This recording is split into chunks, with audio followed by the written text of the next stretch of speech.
Pak Aris ya.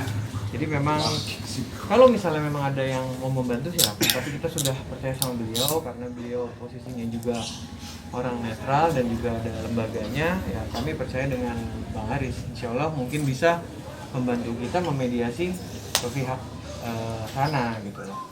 Bang, bagaimana kalau misalnya Pak Dodi sendiri menunjuk orang lain sebagai mediator, Bang? Ya silakan, nggak apa-apa. Tapi kita tetap melibatkan lembaganya Pak Aris.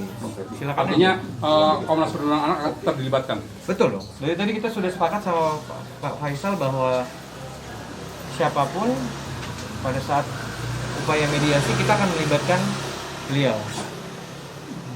Bang Sandi ini kan banyak wacana dari pihak sana mengenai pelaporan hukum ke pihak kepolisian. Nah, Bang Sandi sendiri sebagai kuasa hukumnya apa? Sikapnya apa mungkin? Seperti saya sampaikan ke Pak Faisal bahwa kita kalau misalnya memang ada laporan itu berjalan dan buktinya cukup, saksinya cukup, kita sebagai warga negara hukum, warga negara Indonesia yang menghormati hukum, kita akan mengikuti proses hukum.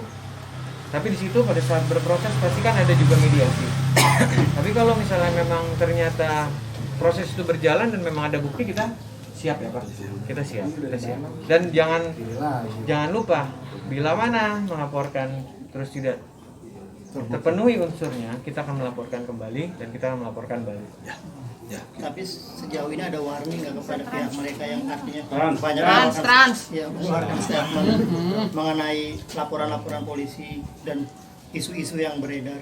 Warning. Ada warning nggak dari Bang Sandi sebagai kuasa hukum untuk menjaga kliennya nih? Ya. Saya hanya menyampaikan kepada Om Faisal dan anak-anak semua sudah.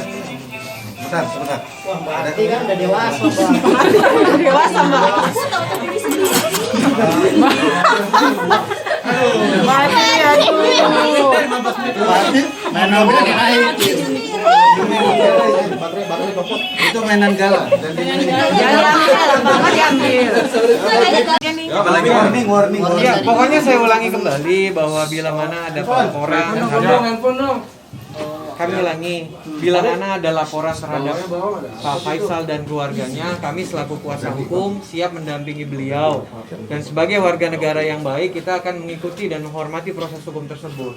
Tapi saya ingatkan sekali lagi, bila mana ada laporan yang memberikan keterangan palsu ataupun tidak bisa membuktikan, tidak sungkan kita untuk memberikan laporan kembali terhadap orang yang melaporkan kita.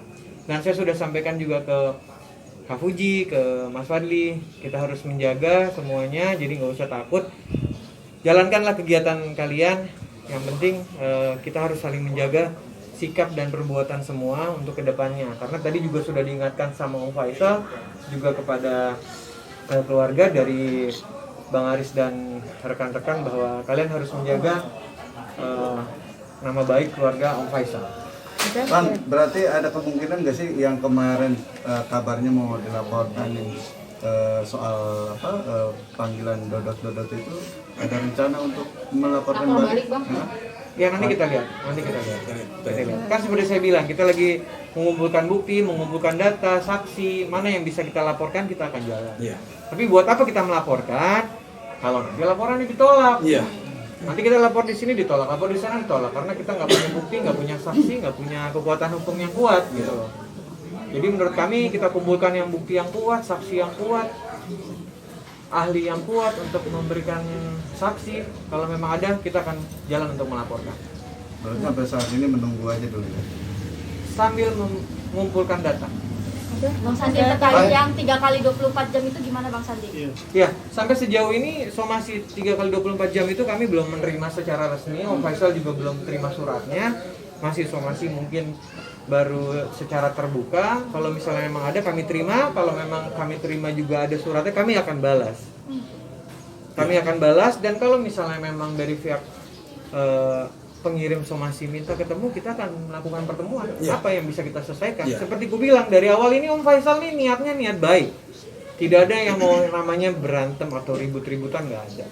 Boleh kalian lihat sejauh ini dari awal. Gitu. Jadi kalau misalnya memang nanti kita terima resmi, kita akan balas secara resmi selaku kuasa hukum. Ya kita akan datangi, kalau misalnya kita bisa bertemu, mungkin di situ kita bisa terjadi mediasi di situ, ya kita selesaikan. Tapi bila mana memang tidak ada pertemuan, tidak ada musyawarah mufakat mau melaporkan, kita sebagai warga negara yang baik, seperti gue bilang tadi, kita akan mengikuti proses hukum. Begitu? Ya, Pak ya, Faisal? ya. Oke. Bang, agenda rencananya agenda selanjutnya apa Bang? Yang Kita sidang? masih menunggu hasil mediasi ini sampai tanggal yang ditentukan nanti untuk tanggal 12.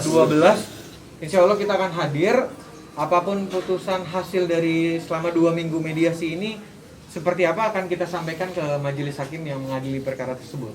Oke, terima kasih mengenai soal editan ini. Ada Bibi sama Vanessa juga di sini. Puji mengedit. Bagaimana Pak Haji mungkin kamu? Ya enggak apa-apa. Mungkin dia kangen kali sama Abang. Siapa yang Puji. Enggak apa-apa. Bagi saya. Haji mengenai sumbangan-sumbangan yang akan dilaporkan seperti apa Pak Haji? Pak Haji, mengenai Pak Haji? Ya, saya kan udah saya jawab tadi. Sumbangan itu udah sering saya jawab. Ya masa saya jawab lagi panjang juga jawabnya. Ada istirahat Pak Haji. Pak Haji, mengenai sudah merestui Puji dengan Ya, sedikit saya terangkan ya. Masalah tadi disampaikan oleh pengacara saya, yaitu persoalan somasi. Sebenarnya somasi itu kan saya nggak ngerti apa kesalahan, tidak jelas dan tidak diterangkan kepada kami. Terus bagaimana meminta maaf atas kesalahan apa saya harus minta maaf? Nah itu. Tapi kalau umpamanya sekarang datang surat kepada saya somasi, ini kesalahan-kesalahan. Jika tidak minta maaf, kami baca memang salah. Bagi saya sih tidak berat minta maaf itu. Kalau memang salah. Nah sekarang kan nggak jelas kesalahan, bagaimana saya minta maaf? Itu persoalannya. Kalau jelas somasinya, ini kesalahan 1, ini 2, ini 3. Kalau umpamanya banyak kan itu kan, Bapak harus minta maaf. Kalau menurut saya memang salah, ya apa salahnya kita minta maaf? Ini nggak jelas, somasi nggak jelas. Jadi makanya untuk sementara harus saya lihat dulu di mana letak kesalahan itu. Kita dikaji dulu, dipelajari dulu, benar apa enggak? Jangan-jangan nanti ada jebakan Batman lagi. Kena prank. Hati-hati. Sebab udah ada yang kena jebakan Batman. Kena prank lagi saya. Pak Haji nggak mau kena prank ya Pak Haji? Nggak mau kena prank ya? Ya, kalian pasti kasihan ke saya. Saya yakin. Wartawan pasti kasihan ke saya. Betul Pak Haji. Oke, dengan demikian sekali lagi saya terima kasih para wartawan sudah datang. Nah, kemudian berita jawaban sudah saya berikan. Selanjutnya terserah Anda. Oke Pak Haji. Terima kasih.